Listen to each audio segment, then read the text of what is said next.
Good morning, children.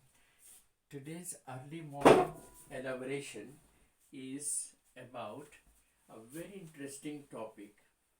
Today's early morning elaboration is about a very important topic, that is, respect and reverence are divine in all human beings. We are going to talk about respect and reverence and the two-dimensional aspect of self-esteem. Well, our primary opinion about one's is based on the visible aspects of their personality to which we are aware of. Actually, we always derive our primary opinion about any human being on the basis of his personality that is visible to us, and we never look into the inner self of that personality because that is beyond our reach, and therefore we always assumed a person's behavior on the basis of his visible personality which we are aware of. But are we really aware of his intentions, motivations and drivers? Not at all. When we come across their deeper aspect of personality, particularly the dark side, our respect for that person diminishes. Therefore, it is very difficult to judge a person on the basis of his visible personality. Man is not perfect, but he is a mix of good and bad. We, like or admire a person for his good quality and action, and we dislike a person for his bad quality and action. But the fact is that the person's qualities and his intents are not judged simply by observing his visible personality. Hence, reverence is subjective. Reverence is subjective, fragile, and tentative without having complete knowledge of that person. Respect for anyone is subjective, fragile, and tentative without having a complete knowledge about that person. Therefore, it is important that we should also know certain inner and invisible qualities of that person. We have two aspects within ourselves: the unchanging essence, the ground of our self, being self, and the variable. The unchanging is the infinite and cosmic, universal self we are born with. We have two dimensional aspects of personality. One is the unchanging, which is infinite and cosmic, and that we are always endowed with. God has endowed with these qualities which are infinite, and that is of course the essence of our personality. But the other one, which is finite and which is simply inflated, cannot be the basis of judgment. The other one is the ego self. The self is dual. It looks single, but it is a dual. It is just like, you see, we in order to understand the ego self of our personality, let us understand an inflated balloon. When we when we press upon, when we just hold a grip, or when we squeeze an inflated balloon, it appears to be two in size. Sometimes it changes itself and appears to be two in size. Whenever we squeeze an inflated balloon, it appears to be two in size and it changes itself. But as soon as we remove our hold or our grip over it, as soon as we remove our hold or grip over it, it turns into its original shape and becomes one. So the same analogy is applied with the ego self. So long as we are inflating our ego self, we are always having dual personality, which is very complex and which is not easy to analyze and understand. So our ego self is the main problem in our public dealing.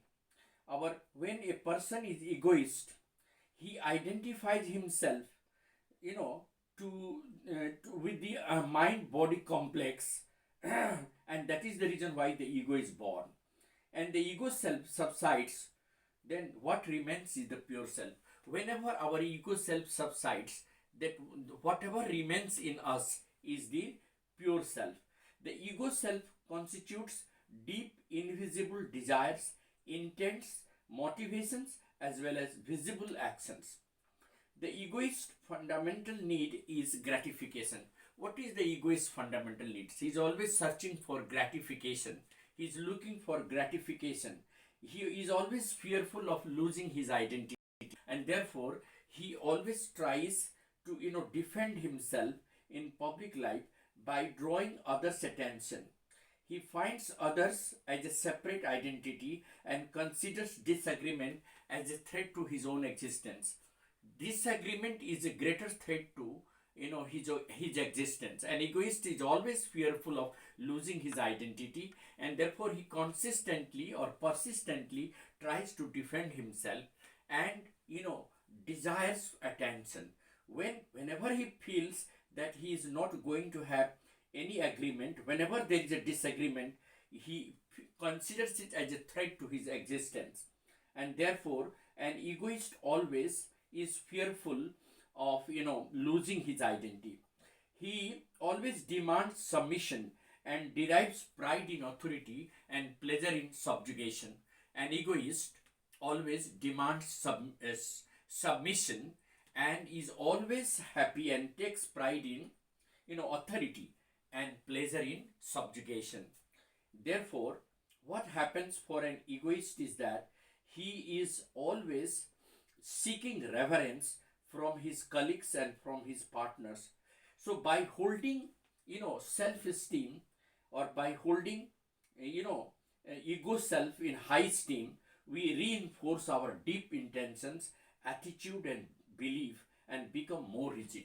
And that is the biggest problem in public life. Whenever you are working with a number of colleagues in the public life, particularly in corporate sector, the ego self becomes a hurdle for your growth and development. And therefore, we should always try to shed our ego self and always try to remain a pure self. And how can we really, maintain this pure self? Just by shedding our ego. Once you are able to shed your ego, you will always be living within your, visible personality, and that will never bring you in any kind of complexity or any kind of inferiority complex, and that will always makes you flexible and help you adjust with the situation and command the people. And once you are not having any ego or any complexity in your behavior, you will be respected, you will be revered by the people. So reverence is a question of non-gratification. Never try to demand gratification, because an egoist is always in need of gratification. What he needs is gratification, and his desires, his intentions, his intents and his motivations are always the hurdle in his in his growth and development. Therefore, if you really want to develop in your career, in your prospect, in your position, in your status, you have to shed your ego. You have to turn out to be a flexible human being, accepting everything. Do not look into the others as a separate identity. Do not visualize the people working with you as a separate identity. Never be afraid of losing your identity. Always have the confidence that your identity is your identity. You will never lose it. Therefore, never try to crave for submission, and never try to get certain kind of pleasure in authority. Whenever you are working with your junior partners, when you are a senior corporate, you should always say your taking pride in, taking pleasure in authority, and taking happiness in subjugation. Just forget about subjugation, forget about allowing the others to go for submission, and rather be open to them. If you are open minded, your colleagues will always cooperate you and will help you. And the organizational growth depends entirely on your personality. The two-sided personality, one which is visible to the colleagues and the other which is invisible. The invisible one should not be complex and should not come in the way of your development and growth, and not come into the way of the development of the organization.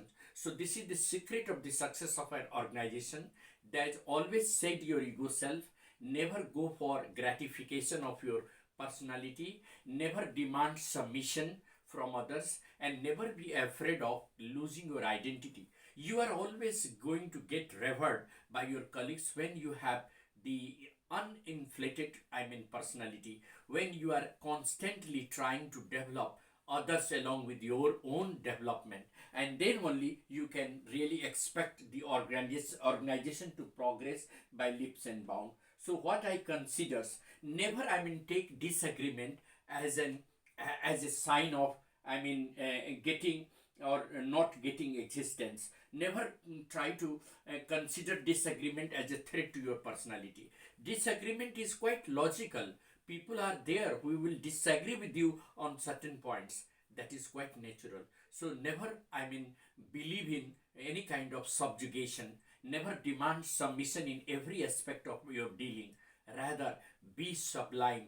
Set your ego. Never possess your ego self or your any self in high esteem, and never try to reinforce your deep intentions, attitude, and belief to become rigid in your public life.